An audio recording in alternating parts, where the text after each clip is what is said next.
আসসালামু আলাইকুম, আশা করি সবাই ভালো আছেন। আজ আমরা এই ভিডিওতে সিএসএস এর ভার্টিক্যাল অ্যালাইন প্রপার্টি সম্পর্কে জানবো। ওকে, তো ধরেন আমরা যদি এরকম কিছু লিখতে চাই যে a plus B whole square মানে উপরে গেছে টুটা, ঠিক আছে। তো এরকম যদি লিখতে চাই, অথবা আমরা যদি চাই H2O, ঠিক আছে, এই এরকম শর্ট নেম যদি লিখতে চাই মানে টুটা একটু নিচে চলে যাবে, তো এটা আমরা কিভাবে লিখবো? তো চলেন এটাই আমরা আজকে দেখি সিএসএস দিয়ে, ঠিক আছে। HTML দিয়েও কিন্তু আমরা দেখছিলাম এটা, বাট আজ আমরা সিএসএস দিয়ে দেখবো, ঠিক আছে। তো এর জন্য ফার্স্ট আমি টেক্সট এডিটর ওপেন করে নিই এন্ড এটার আউটপুট একটু দেখে নিই আগে।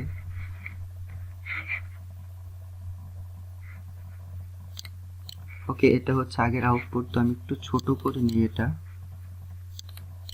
একই স্ক্রিনের মধ্যে, এটা একটু ছোট করে নিচ্ছি।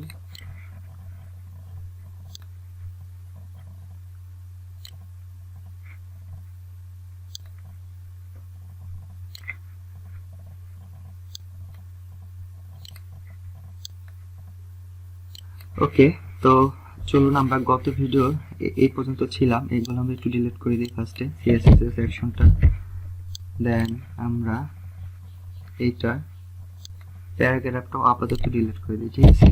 সো এইখানে আমরা লিখি সিম্পল h2 ট্যাগ নেই এন্ড এটার মধ্যে লিখি a প্লাস বি, কি ছিল এটা একটু দেখে নিই আবার।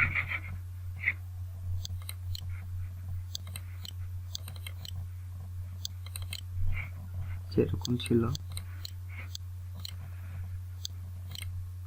a প্লাস বি ব্র্যাকেট আছে ফার্স্টে,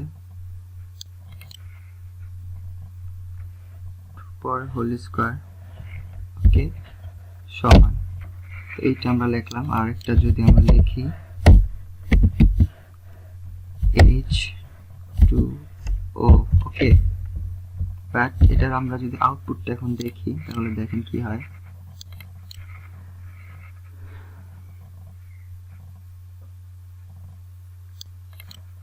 আমরা আবার ওপেন করে নিই।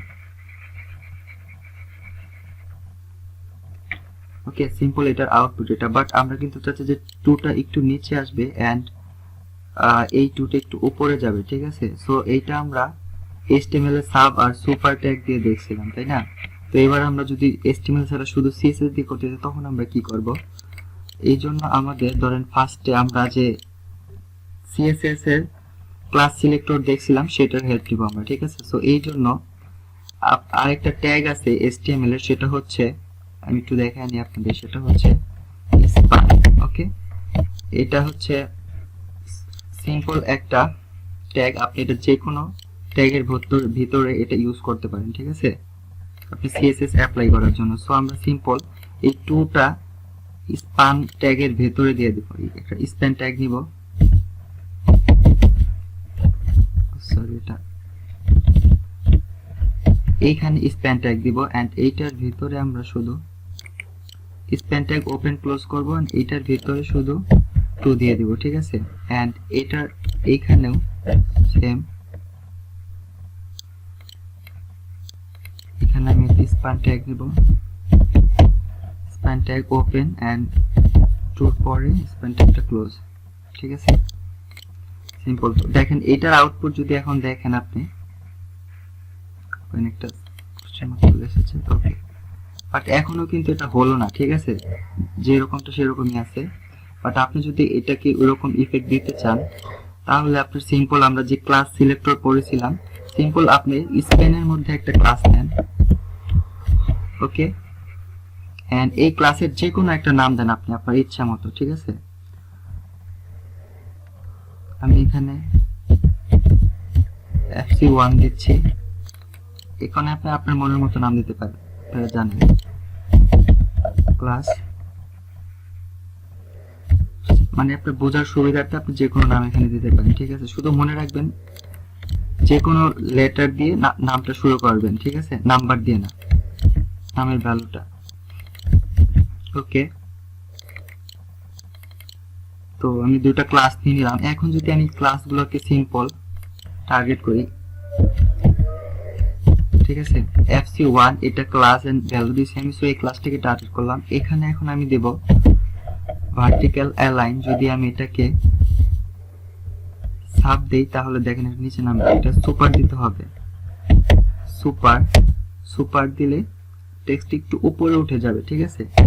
আমরা কিন্তু H2 এর মধ্যে কোনো CSS অ্যাপ্লাই করি নাই, ঠিক আছে, আমরা শুধু এই 2টার মধ্যে CSS অ্যাপ্লাই করছি, বুঝতে পারছেন কি? একটু খেয়াল করেন যে আমরা 2টা একটা স্প্যান ট্যাগের ভেতরে নিছি, আর স্প্যান ট্যাগটা একটা নরমাল, এটার কোনো ইফেক্ট পড়ে না, ঠিক আছে, এটা একদম নরমাল টেক্সটের মতো।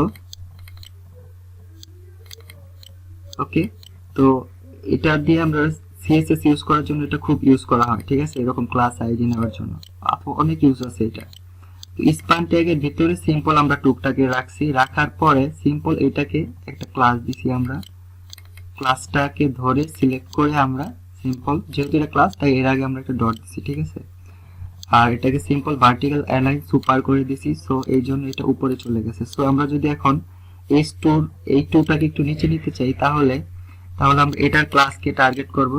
ওকে, যেহেতু এটা ক্লাস তাই ফার্স্ট আমরা ডট দেব একটা, দেওয়ার পর এইটা একটু ভার্টিক্যাল অ্যালাইন আমরা শুধু সাব করে দেব। ওকে, তাহলে দেখেন এটা নিচে নেমে গেল।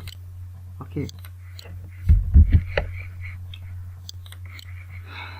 সিম্পল, ভেরি সিম্পল, আশা করি বুঝতে পারছেন। শুধু একটা স্প্যান ট্যাগ নেন, এটার মধ্যে টুটা রাখেন আর স্প্যান ট্যাগের একটা যে কোনো ক্লাস নেন, ক্লাসটাকে আপনি ভার্টিক্যাল অ্যালাইন সাব সুপার করে দেন, সুপার করলে উপরে চলে যাবে, সাব করলে নিচের দিকে চলে আসবে, ঠিক আছে, টেক্সটটা এই। তো দেখেন আমাদের এরকম ইফেক্ট কিন্তু হয়ে গেছে, ঠিক আছে, সিএসএস এর সাহায্যে। ওকে, আর এখন যদি আপনি এগুলাকে আরো কালার টালার দিতে চান তাহলে দিয়ে দেন, সিম্পল H2 এর মধ্যে যদি আপনি কালার দেন তাহলে দেখেন দুইটার মধ্যেই কালার পেয়ে যাবে। যা সিএসএস প্রপার্টি আপনি জানেন এগুলার মধ্যে অ্যাপ্লাই করতে পারেন, সবগুলাতেই পাবে। দেখেন আমি যদি কালার এর রেড দেই তাহলে দেখেন কি হয়, H2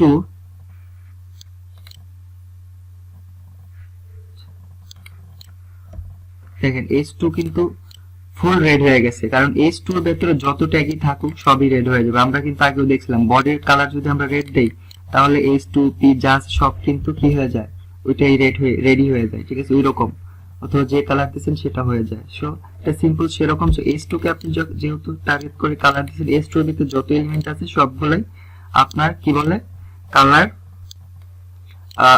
parent parent ID parent ট্যাগের কালারটাই নিয়ে নিছে, ঠিক আছে। বাট আপনি যদি চান পার্টিকুলার শুধু এইটাকেই কালার দিবেন, টুটকে অন্য আরেকটা কালার দিবেন, সেটাও করতে পারবেন। তাহলে টুর জন্য তো আমাদের আরেকটা ওভাররেড করে দিতে হবে, সেটা হচ্ছে যে C1 এর মধ্যে যদি আপনি দিয়ে দেন কালার কোনো, তাহলে সিম্পল এটা টুর মধ্যে অ্যাপ্লাই হবে শুধু কালার।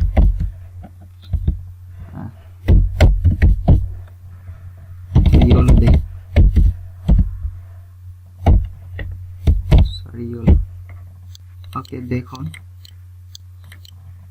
শুধু টুটা কিন্তু ইয়েলো হয়ে গেছে, ঠিক আছে। আবার যদি আপনি চান এইটার টুটা শুধু অন্য কালার দিবেন তাহলে এটা একটু এই H2 এর কালারের মধ্যে আপনি গিয়ে এটার কালার কি রাখবেন, এটার কালার যদি এই কালারটা দেন তাহলে এটা হয়ে যাবে। ওকে, এটা বোঝা যাচ্ছে না, ডার্ক গ্রিন। ওকে, সো আপনি চাইলে এভাবে আলাদা আলাদা কালারও দিতে পারেন, নো প্রবলেম। সো এগুলো আগে এটা সব প্র্যাকটিস করুন। সো এটি যত প্র্যাকটিস করবেন তত আপনি ভালো ভালো ডিজাইন অথবা লেআউট ক্রিয়েট করতে পারবেন, ঠিক আছে, সিএসএস এর সাহায্যে। সো প্র্যাকটিস করুন, আশা করি বুঝতে পারছেন। আর যদি কেউ না বুঝে থাকেন তাহলে কমেন্টে জানাবেন প্লিজ। ওকে, আর তো ভালো থাকুন, দেখা হবে নেক্সট ভিডিওতে নতুন কোনো সিএসএস প্রপার্টির সাথে। আল্লাহ হাফেজ।